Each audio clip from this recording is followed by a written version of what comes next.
chipwe, uno let motopwe, dola mauche, uno da ni dodle. Akuno teni kekle, ukane sidet, teni fili mi bonuma inu kongule. Papa ya bege klembo no fimi, akuno teni klembo no fimi. Papa ya bege klembo no fimi, fimi numa inu kongule. Papa ya bege klembo no fimi, akuno teni klembo no fimi. Papa ya bege klembo no.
Monsieur le Président, jury, Madame et Messieurs les rapporteurs, Monsieur le directeur de thèse, en vertu des dispositions de l'arrêté électoral numéro 04 portant procédure de soutenance de thèse de doctorat à l'Université d'Abo-et-Calavi, la soutenance commence par la présentation du candidat, date et lieu de naissance, diplôme obtenu à l'université, année de première inscription en thèse, mémoire soutenue, participation au colloque, conférence ou congrès, communication éditée, publication, brevet obtenu, prix obtenu, activité menée au sein du laboratoire d'encadrement. Et cette présentation est faite par un enseignant du domaine de la thèse. Conformément à cette disposition, M. Koyo Kwesi Jacques Richard est né le 8 février 1976 à Cotonou, en République du Bénin. Il est titulaire d'une maîtrise en sciences juridiques obtenue en 2007, d'un certificat d'aptitude au professorat de l'enseignement du second degré obtenu en 2008, d'un diplôme d'études approfondies en droit public fondamental obtenu en 2012. Tous ces diplômes ont été obtenus à l'Université d'Abo-et-Calavi, aussi bien à la faculté des lettres, arts et sciences humaines qu'à la faculté de droit et de sciences politiques.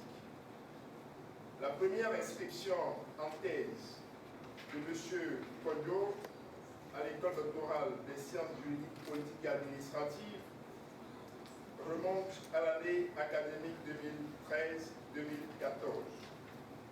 M. Koyo est membre du Centre de droit constitutionnel de l'Université d'Abo-et-Calavi depuis 2011. Sur le plan professionnel, M. Koyo a été journaliste chroniqueur, professeur certifié, administratif au Conseil économique et social, et aujourd'hui, il est responsable communication au Conseil national de l'alimentation et de la nutrition. Monsieur le Président, Madame et Messieurs les rapporteurs, Monsieur le directeur de thèse, En vertu des dispositions de l'article 11 de l'arrêté électoral précité, les membres du jury doivent être présentés, grade, spécialité, fonction, provenance, aux candidats et au public. Et cette présentation est assurée par le président du jury. Monsieur le Président, nous prions alors donc très effectivement de bien vouloir prendre la parole pour conduire les travaux de cette soutenance. Merci infiniment. Permettez-moi de vous souhaiter, on a encore en janvier, sonner les vœux les plus chaleureux de longévité, de santé divine, de paix intérieure et extérieure, de succès et de bénédiction à tous égards. Permettez-moi également de remercier mon ami et mon frère, Ivor Joël, qui est tel comme un frère. Merci pour l'amitié, merci pour l'attachement. Comme un frère parce qu'il m'a déjà invité jouer à la maison. J'ai déjà vu ses enfants, sa charmante épouse, et on a le même nom, enfin, son fils et ma fille ont le même nom, Eden. Et je trouve que ce sont des rapports de proximité, de fraternité. Merci infiniment pour cette invitation à prendre part à ce jeu. Merci infiniment également à tous ceux qui sont avec moi, évidemment. Professeur Théoua, c'est la première dame, la première dame, la vice-présidente de l'université de Boaké, jeune mais brillante, et elle a été agrégée en 2015, agrégée de droit public. Merci d'être venu avec moi ensemble et de pouvoir contribuer à nourrir la connaissance ici à l'Afrique et au Bénin. Merci également au professeur Topano Pidan Poutor, qui est maître de conférence de sciences politiques, directeur de l'école doctorale, et c'est lui qui est le manage et le coach de ce qu'ils sont en train de faire ici. Et puis que dire de mon ami Soma, le président Soma, agrégé faculté de droit de 2011, et bien sûr, on a des présidents dans plusieurs domaines. Et merci pour ce temps d'échange et de rencontre. Nous sommes là donc cet après-midi, ce matin, pour pouvoir contribuer à nourrir la science à travers ces soutenances-là. Et moi-même, professeur Gadi Abraham, je ne sais pas si vous pour ceux qui titulaire, merci de Cocody. Alors donc ce matin, nous avons donc à réfléchir sur le travail effectué par notre candidat, M. Kojo Richard, la vicéité de l'emploi collectif, la force en Afrique. Un sujet, c'est un ensemble d'actualité. Nous allons, comme l'indique la coutume, vous demander de faire la présentation en 20 minutes maximum. En 20 minutes maximum, ce après quoi nous aurons donc à échanger. Mais avant cela, je voudrais prier tout le public. Une soutenance est un examen. Un examen ouvert, parce que notre état privé, donc le caractère est un caractère scientifique. Pour ce faire, nous prions de manifester au prix de la culture, l'approbation ou l'approbation, soit de manière verbale ou de manière gestuelle. Parce que le président pourrait donc utiliser son pouvoir de prier la personne qui serait à la base de une manifestation, de faire la force. Nous prions également les membres de la presse. Nous autorisons de manière exceptionnelle à prendre des images et après, quand nous prions d'arrêter vos caméras jusqu'à la clôture ou à la proclamation du résultat, parce qu'aucun propos ne doit être enregistré et passer à la presse. Ce serait donc un cas de violation des règles que nous sommes imposées. Donc merci d'en tenir compte, afin que le caractère scientifique et académique de cette cérémonie soit respecté. Soit après quoi, nous allons prier M. Kojo Richard de nous faire la présentation de ces réflexions.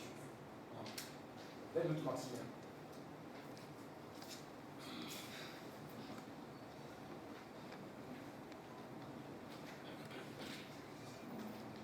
Merci, Monsieur le Président.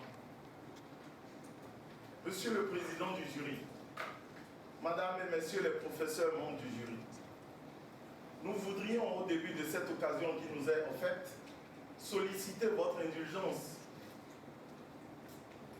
au fait d'exprimer toute notre gratitude à l'endroit de notre directeur, professeur Frédéric Joël Aïvon. Cher directeur, cher doyen, cher professeur, cher maître, merci pour tout.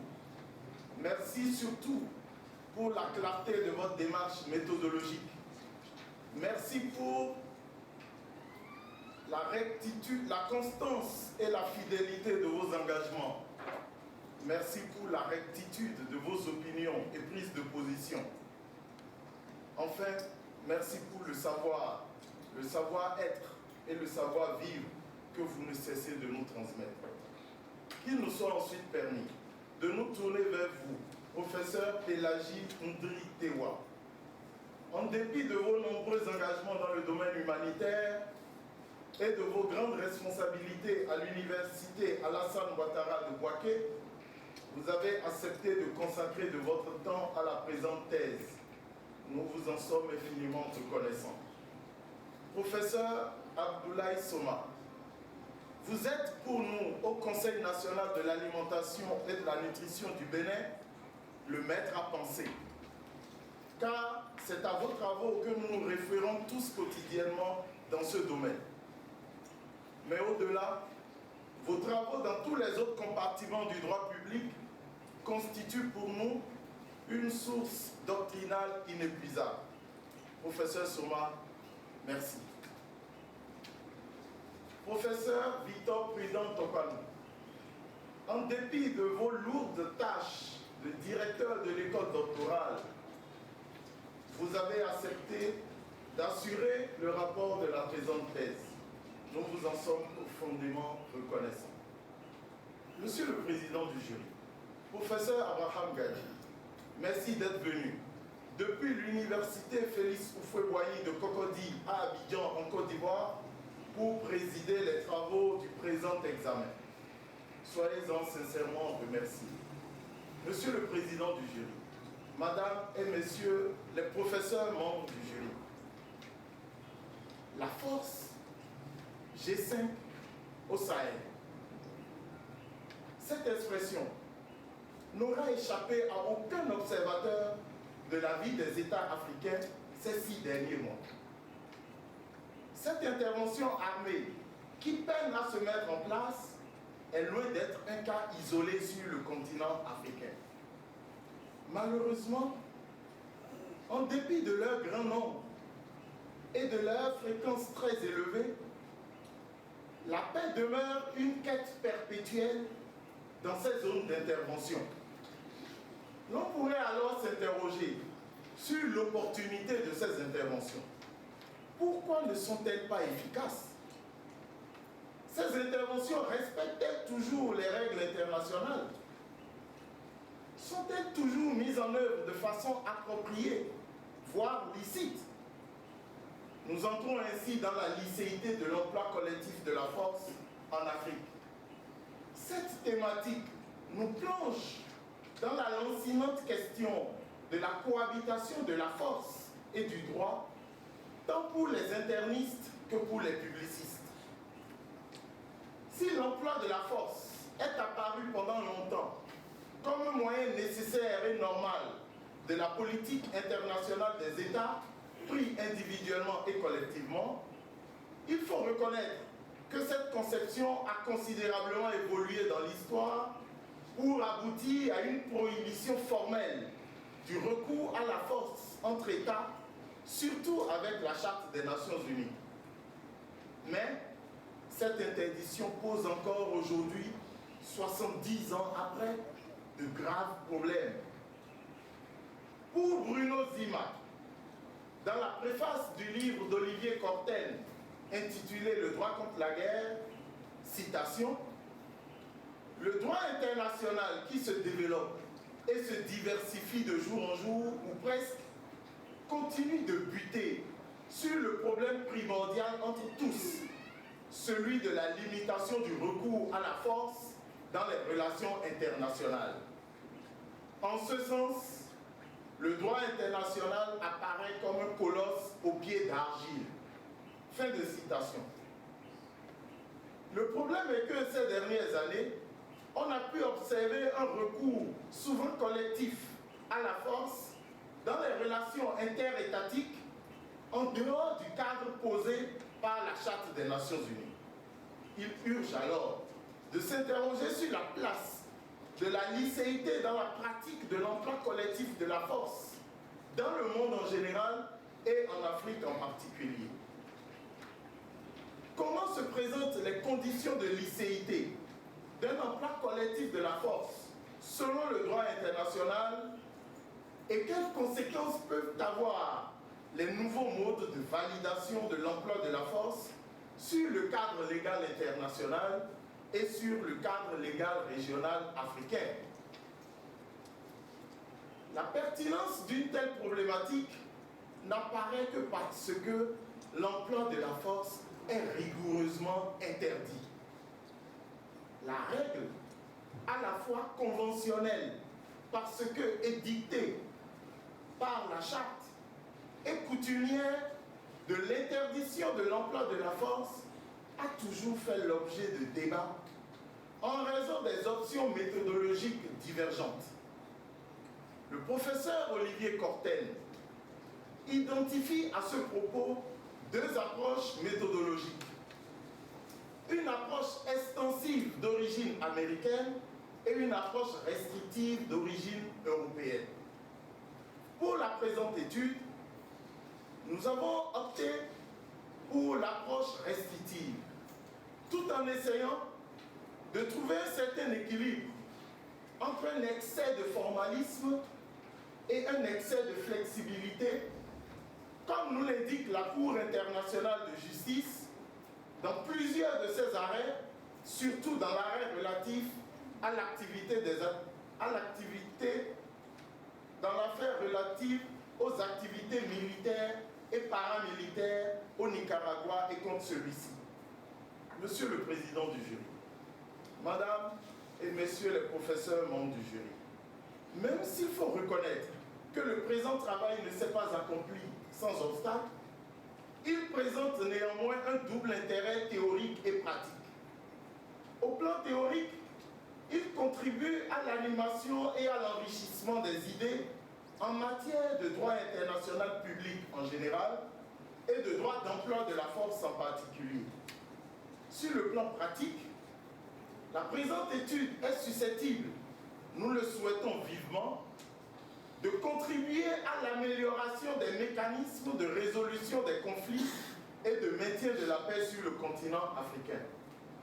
Nous reconnaissons d'ores et déjà que les aboutissements qu'autorise notre démarche seront nécessairement perfectibles, voire renouvelables. Mais en attendant les remarques et observations des membres du présent jury en vue de leur amélioration, les fruits de nos recherches nous permettent de présenter et de soutenir devant vous la position selon laquelle la licéité de l'emploi collectif de la force en Afrique connaît un cadre plutôt évolutif depuis 1945. Malheureusement, ce cadre est aussi régulièrement transgressé. En effet, la licéité de l'emploi collectif de la force en Afrique ne se soustrayant pas au cadre universel, la précision de l'Afrique dans le libellé du sujet n'avait pas pour vocation de réduire le champ de la présente étude ni à la carte de l'Afrique, ni aux organisations régionales africaines. Les relations entre les acteurs du droit international étant très imbriquées, le besoin s'est fait sentir de toujours partir du cadre universel pour aboutir aux spécificités de l'Afrique. Nous avons ici fait appel à une approche exégétique du cadre aussi bien onusien que de tous les autres acteurs de la vie internationale. Et puisque les règles de droit ne sont pas statiques ou immuables, il s'est agi pour nous d'apprécier l'évolution des exigences et la trajectoire suivie par la réglementation en matière d'emploi collectif de la force depuis San Francisco. Ainsi, en partant de l'étude du système de la charte, basé sur le principe de prohibition formelle du recours à la force, en insistant sur le caractère exhaustif de cette interdiction, nous avons voulu placer notre travail dans la conformité à l'esprit et à la lettre de la Charte des Nations Unies, socle principal de notre étude. Car la règle, faut-il le rappeler, c'est l'interdiction de l'usage de la force. L'emploi de la force n'en est qu'un corollaire dont le caractère licite se trouve très bien encadré dans la charte. Nous avons ensuite pu analyser les fondements dérivés de la licéité de l'emploi collectif de la force tels qu'ils se manifestent à partir de la charte, dans les prises de position des organes des Nations Unies, dans les engagements des organisations régionales et subrégionales, dans la doctrine et dans la jurisprudence en la matière. Dans ce cadre, les règles de licéité de l'emploi collectif de la force, en allant au-delà du moule coulé par les États fondateurs à San Francisco, revêt un caractère évolutif. Monsieur le Président du jury, Madame et Messieurs les professeurs membres du jury, face à cette évolution-adaptation, quelle est l'attitude des principaux acteurs que sont les États et les organisations régionales? La réponse à cette question aura exigé non seulement une démarche juridique critique, mais aussi et surtout une analyse des déterminants, des actes et prises de position des acteurs. Ainsi, les nouvelles formes de validation de l'emploi de la force par le système onusien lui-même, les élans autonomistes et interventionnistes des organisations régionales, ainsi que la pratique débridée de l'emploi de la force par les États, affichent le mouvement de coups de boutoir qui semble s'acharner pour anéantir tout le système. Nous constatons que la licéité de l'emploi collectif de la force est ainsi continuellement et impunément transgressée. En effet, entre légitimité et licéité, certaines interventions laissent derrière elles moult interrogations. Quant au fondement de leur initiative, à la procédure de leur déclenchement, à la qualité et à la responsabilité des acteurs, à la pertinence des buts recherchés, à la proportionnalité des moyens utilisés et au contrôle exercé sur le mandat donné. Nous en sommes arrivés à la conclusion que la transgression itérative du cadre de licéité de l'emploi collectif de la force dans le monde en général et en Afrique en particulier, aussi bien par l'Organisation des Nations Unies elle-même que par les autres acteurs de la scène internationale, ne cesse d'éroder le système de sécurité collective. Monsieur le Président du jury, Madame et Messieurs les professeurs membres du jury, si selon Thierry Garcia, la Charte des Nations Unies a établi depuis 1945 une sorte de contrat social international en se basant sur l'idée que la paix est un bien individu, il urge de procéder à une réforme de l'Organisation mondiale, notamment de son Conseil de sécurité, au fait de mettre à jour ce contrat social conformément à la configuration actuelle du monde. De plus, le respect des règles communes contribuera, nous en sommes convaincus, à l'édification d'un monde pacifié. L'observation de ce respect est loin d'être une réalité, surtout sur la scène internationale aujourd'hui. Mais cet aspect relève de nombreuses autres problématiques qui feront ultérieurement l'objet de nos recherches si le présent jury nous y autorise.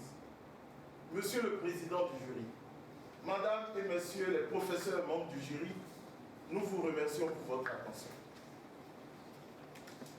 Ok, merci. Vous avez acheté par avance, cela n'est pas, une observation négative. Merci pour votre présentation que je trouve tout à fait agréable. On sent que vous êtes un homme actif, vu la qualité du public, aussi votre manière de vous exprimer, assez simple, éloquente aussi, assez vivante. Merci pour cela. Ça montre, ça dit vraiment que certainement cette cérémonie se déroule dans de bonnes conditions. Alors, bien sûr, comme indiquent les règles, et cela dépend aussi des efforts d'un jury, je voudrais commencer par le directeur de thèse. Il n'est pas l'auteur de la thèse, il a été jugé en tout point de vue comme quelqu'un de digne au niveau intellectuel. Mais c'est un peu comme un moteur de école, qui va certainement présenter l'homme et certainement aussi le travail de l'homme. Évidemment, bien sûr, il nous revient, on est libre de poser des questions, si bien entendu, sur les équipes, sur l'observation concernant un peu les équipes qui ont conduit un peu à l'approche trop générale à mon cas du sujet. Merci, Monsieur le Président. Nous voudrions vous dire que vos observations nous ont apporté un éclairage important sur l'analyse du sujet et nous vous promettons de tenir compte de vos observations. Merci, Monsieur le Président. Très bien. Je crois que pour moi, le rôle plus essentiel du temps qu'on s'est fixé nous-mêmes, et le jury va bien sûr se retirer.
Jungle.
Monsieur aussi Jacques Richard Boudot.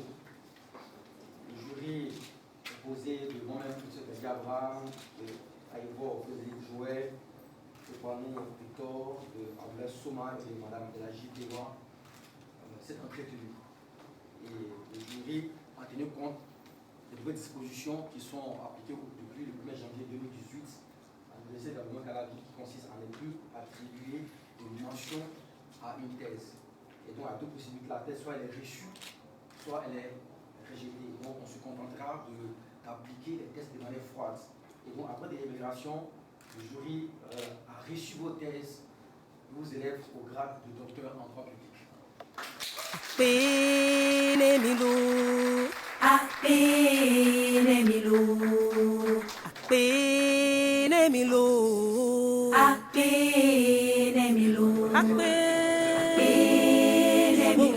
mikudo mekafi, apenemilo, mikudo mekafi. Toi qui as venu ce soir pour me soutenir, ce merci du fond du cœur. Toi qui t'es déplacé pour me prêter oreille, merci pour ce temps que tu m'as consacré. Dieu te le rendra, il te bénira pour longtemps. Dieu te le rendra pour les siècles à venir. Apenemilo, mikudo mekafi,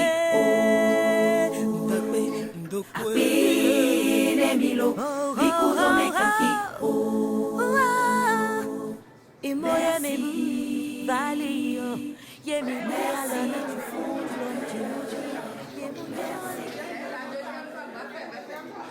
Est-ce que le candidat a su poser des questions et assumer le sujet?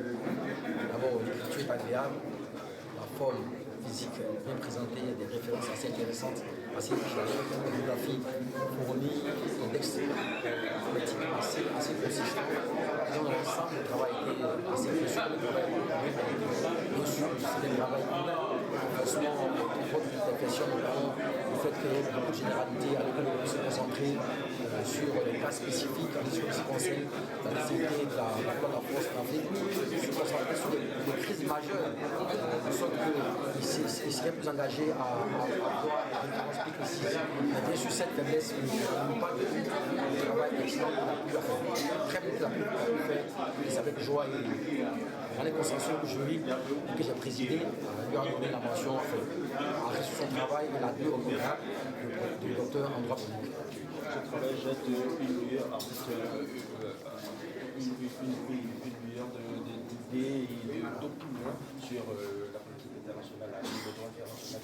Oui, absolument. Cette question a été évoquée. Nous avons montré que le droit international est fait bien sûr de règles, d'instruments, mais que le droit international doit être aussi éclairé par la compréhension des relations internationales qui sont basées, elles, sur des rapports de force. Et qu'on ne peut pas seulement se contenter d'évoquer le droit international, ignorant la réalité des rapports de force. Et bien sûr, ce sont les critiques et sur les observations qu'il faut faire.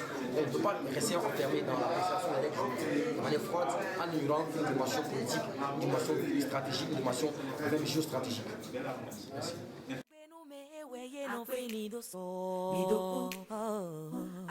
Lile dagbe de mido, we sore dagbe wa. Alisa, owanyi, kondokpa, mo akwe, mo jeko, mo kampo, no mesi. Mikudo mekafi, apenemilo, mikudo mekafi, apenemilo, mikudo mekafi, midakbe, apenemilo, du fond du cœur.